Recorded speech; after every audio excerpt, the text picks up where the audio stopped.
Hey, it's Benji Cole, son of Al Cole from CBS Radio and host of People of Distinction, the talk that gives an in-depth view of some of the most dynamic, intelligent, and successful people on the planet. Run to our website, peopleofdistinction.org for more info, or you can always email me directly at benji@alcoleenterprises.com. And on the line with us today, we have John Albert Buchness. We'll be discussing his fantastic book, Diary of a Baby Boomer, available for purchase through Amazon as well as barnesandnoble.com. And guys, listen, John was brought to our network, People of Distinction, today by some of the best movers in the business, Author Reputation Press Publishing. So if you have a book that you'd like moved, well, do yourself a favor and contact ARP.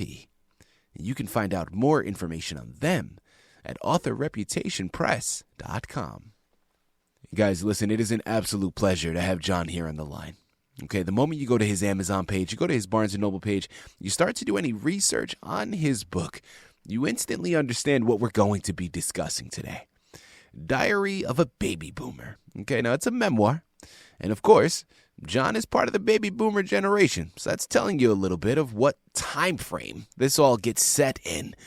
But I'm really looking forward to this, guys, because listen, you know, we always hear about that old adage of wisdom, right? And how important those experiences are, because when you go through them, that's the way wisdom is acquired.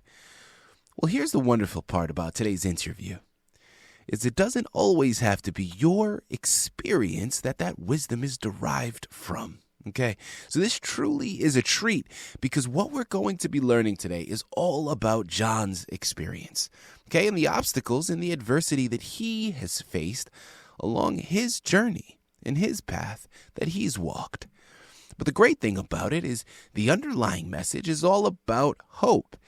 Hope that John was able to establish for himself by getting through the adversity.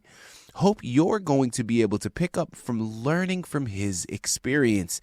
And from that wisdom that you acquire, you'll be able to implement this into your day-to-day lives and become all the more better because of it. I absolutely love it. I know you do as well. And listen, John is the expert, okay? He's pulling from his experience. He's written the book, and he's going to be able to articulate everything much better than I ever could. So without further ado, let's jump right in. John, first and foremost, welcome to People of Distinction, and thank you so much for being a guest. How are you? Good, thank you. The back cover of my book says, The Diary of the Baby Boomer follows the extraordinary life of ordinary man John Albert Buchness. Buchness chronicles his journey from childhood to adulthood through a series of cities he has called home throughout his life. Living between the United States and Europe, his fascinating tale is filled with adventure, romance, heartbreak, partying, art, and music, ending with a series of poems from reflections throughout his life. Buchness provides an insightful look at life and what we can make of it. That's the statement from the publisher. I have to agree with him, the editor, and say that it is a perfect synopsis of everything that is in my book.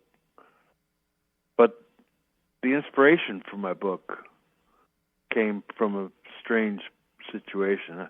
In 2013, I developed cancer and went into treatment for it for about the next 3 years. By 2016, I was free of it, and I felt that I had been given a new chance to live. Mm-hmm. And started thinking about all the various experiences I had up till now, up till age 67, actually. And it occurred to me that writing them down would be helpful to other boomers in a way that maybe other types of writing wouldn't cover. So I started gathering together all the experiences of my lifetime from the time I was 2. And I've tried here in this story to include humor as much as possible, because a lot of the ironic situations I find myself in were very humorous. John, thank you very much for everything that you've relayed so far. And listen, we're at the edge of our seat, right? We're wanting to know about all these different stories and everything that you're talking about in the book. Now, let's go a little bit more in depth with the book itself, John. Now, as you stated from the brief synopsis, this is showcasing your entire life, right? So we know a little bit more about the inspiration behind creating the narrative and why you put that out. So thank you for also articulating that. But John, is there any individual stories that you can tell us that are really, ones that stick out in your mind that we will encounter, of course, when we pick up the book? But this way it'll give us a little bit more of a teaser of what to expect. Well, yeah, the 10 years of my life that I spent as a probation officer and parole agent with the state of Maryland is full of anecdotes from cases and real-life history of these clients, who we call clients in this special agency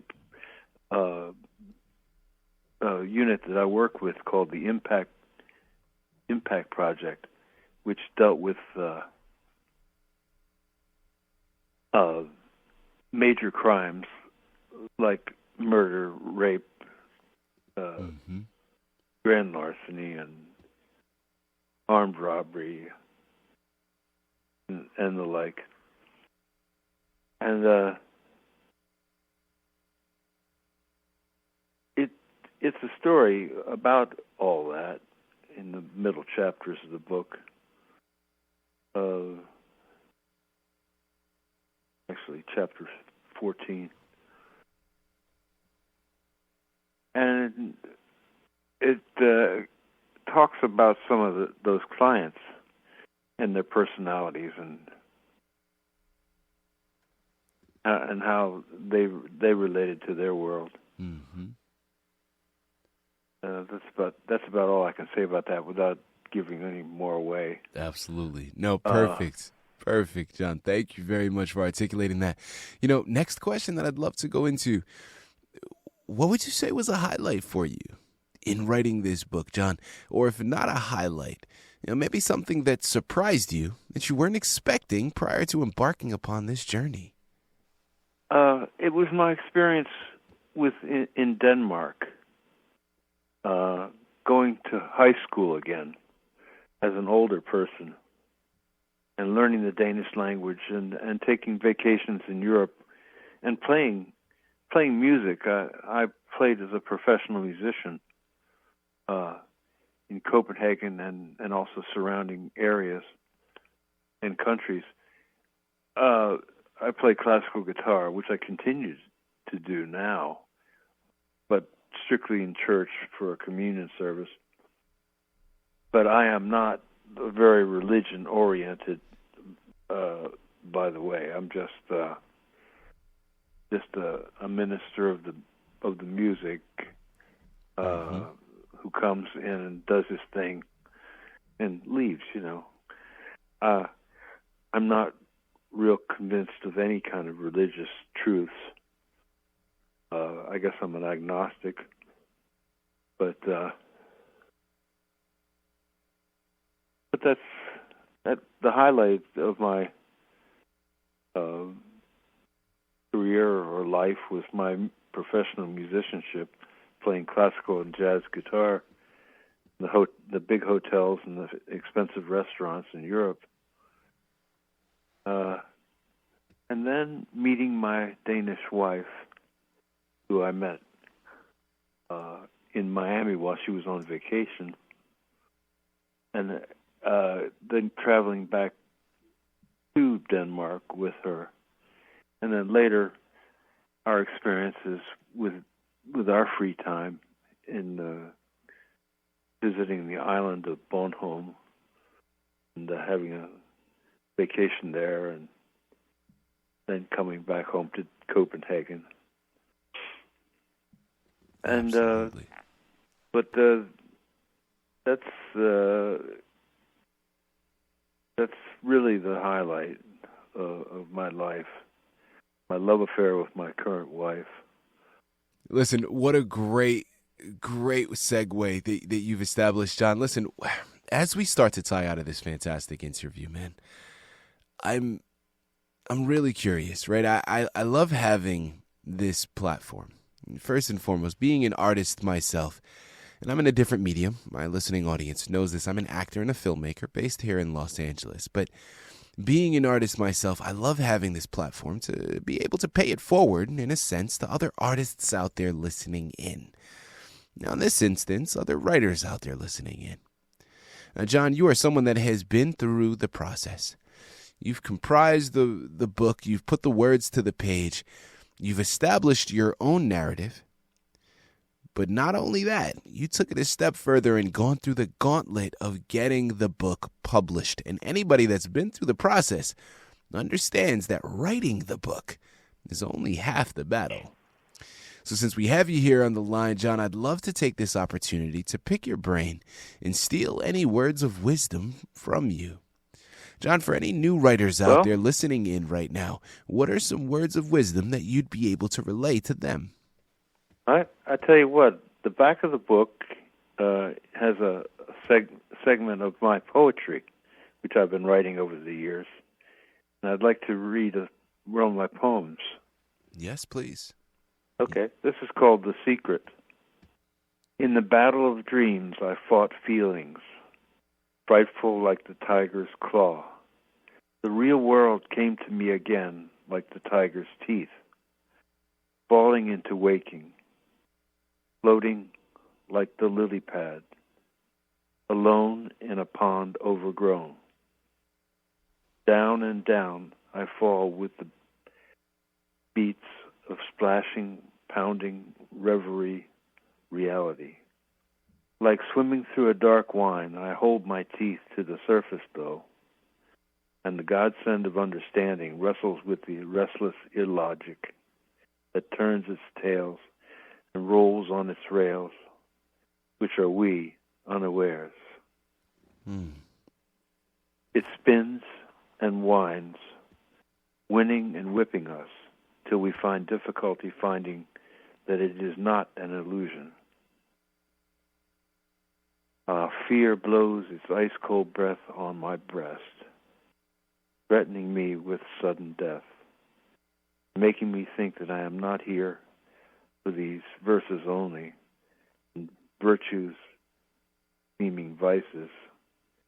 The viciousness of ignorance returns, waking wildness as a supreme command. Consciousness coils from the evil, turning inward, the lanes of safety. San Francisco, 1967. Wow. Thank you very much for reading that, John. Listen, first and foremost, I love the vivid imagery that you showcase. I mean, the words that you string together create such a powerful image, right? I mean, you're talking about swimming through a dark wine. That I absolutely loved that line when you said it, because again, it brings such a strong emotion, such a strong image to the forefront of your mind. And I also love the fact that you're talking about emotions of uncertainty, of fear. And I think oftentimes with poetry, or at least a lot of poetry that I generally have read, right, or become accustomed to reading, it's always very, it's always very nice, and you're viewing the world through rose-painted glasses, and everything has a wonderful tint to it. And all that is fantastic. I'm not saying anything against it, but there is something to be said about poetry that is just real, that is just raw. And it evokes these emotions that may not necessarily be the most pleasant to go through, but are so valuable in and of themselves. I love the fact that you read that poem for us. I love the fact that you incorporated that into the book. John, talk to us about that poem, and can you articulate from your perspective what you were thinking about when you wrote that and what you were going through? Well, it points to a lot concerning dreams and our feelings afterwards, after we have our dreams. And it's a lot about the tension of life itself. Mm-hmm. Then again, it's a lot about holding off the ignorance and viciousness that we observe in life, and how wild it is, actually, sometimes, and returning to the lanes of safety, which is the consciousness of a person when he returns to his calm center, happiness spot, you know? Absolutely. Guys, listen, I could sit here and I could talk to John all day, okay? I could sit here and I could talk to him for hours. A, I'm that engaged. B, there's that much information to cover.